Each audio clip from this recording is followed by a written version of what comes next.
పార్టీలకు అతీతంగా అర్హులైన పేదలందరికీ ఇందిరమ్మ ఇల్లు ఇస్తామని రెవెన్యూ శాఖ మంత్రి పొంగులేటి శ్రీనివాసరెడ్డి చెప్పారు. కూసుమంచిలో ఆయన పలు అభివృద్ధి కార్యక్రమాల్లో పాల్గొన్నారు. ఇందిరమ్మ నమూనా ఇంటిని పొంగులేటి శ్రీనివాసరెడ్డి ప్రారంభించారు. ధనిక తెలంగాణ రాష్ట్రాన్ని గత 10 ఏళ్ల పాలనలో కొల్లగొట్టారని ఆరోపించారు. ఇందిరమ్మ ఇళ్ల అంశంలో ప్రభుత్వానికి చిత్తశుద్ధి ఉందని పొంగులేటి అన్నారు. ప్రతి అసెంబ్లీ నియోజకవర్గానికి 3,500 ఇల్లు ఇస్తుందని తెలిపారు. జనవరి 26 నుంచి మరో 4 పథకాలు అమలు చేస్తున్నామని పేర్కొన్నారు. ఎదురు చూస్తున్న రోజు గౌరవ ముఖ్యమంత్రి గారు రేవంత్ రెడ్డి గారు కేబినెట్ మంత్రుల మంత్రం 4-5 రోజుల క్రితం జరిగిన కేబినెట్ మీటింగ్ లో నిర్ణయం తీసుకున్నాం. 4 అంశాల మీద నిర్ణయం తీసుకున్నాం.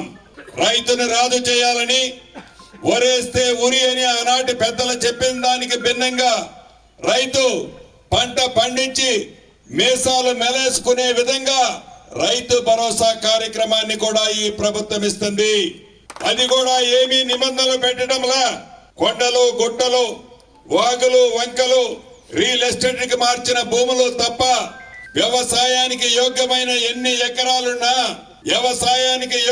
ఎన్ని ఎకరాలున్నా ఆనాటి ప్రభుత్వం సంవత్సరానికి 10,000 ఇస్తే ఈనాడు మన ఇందిరమ్మ ప్రభుత్వం రాష్ట్ర ఆర్థిక పరిస్థితి బాగలేకపోయినా 12,000 రూపాయలు ఇచ్చే కార్యక్రమానికి శ్రీకారం చుట్టింది.